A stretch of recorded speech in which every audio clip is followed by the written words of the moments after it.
सच्चाई का फल। बहुत समय पहले की बात है। एक छोटे से गांव में रामू नाम का एक गरीब किसान रहता था। रामू बहुत ईमानदार और मेहनती था, लेकिन उसकी गरीबी उसे हमेशा परेशान करती थी। उसकी पत्नी सीता भी बहुत मेहनती थी और दोनों अपने 2 बच्चों के साथ मिलकर किसी तरह से अपना गुजारा करते थे। रामू की एक खासियत थी कि वह कभी झूठ नहीं बोलता था। चाहे कैसी भी स्थिति हो, वह हमेशा सच्चाई का ही साथ देता था। एक दिन रामू अपने खेत में काम कर रहा था। अचानक उसे जमीन में कुछ चमकता हुआ दिखा। जब उसने उसे निकाला तो उसने देखा कि वह एक सोने का सिक्का था। रामू बहुत खुश हुआ और उसने सोचा कि अब वह अपनी गरीबी को दूर कर सकेगा। लेकिन रामू के मन में एक और ख्याल आया। उसने सोचा कि यह सिक्का शायद किसी और का हो सकता है। उसने तय किया कि वह गांव के मुखिया के पास जाएगा और उसे यह सिक्का सौंप देगा, ताकि अगर कोई इसे खोज रहा हो तो उसे वापस मिल सके।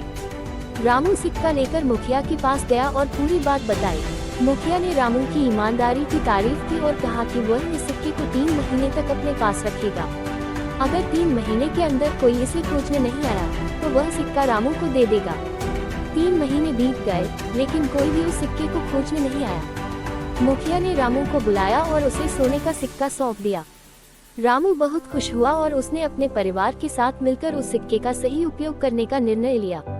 रामू ने उस सिक्के से अपने खेत के लिए नए औजार खरीदे और अच्छी फसल उगाने के लिए मेहनत करने लगा।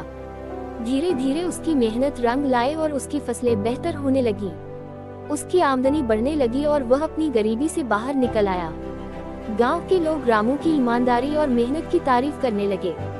उन्होंने रामू से प्रेरणा ली और सच्चाई का मार्ग अपनाया।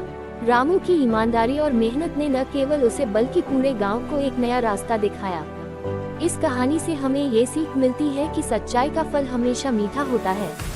चाहे कैसी भी स्थिति हो, हमें हमेशा सच्चाई का साथ देना चाहिए, क्योंकि यही सही मार्ग है और यही हमें असली खुशी और संतोष देता है।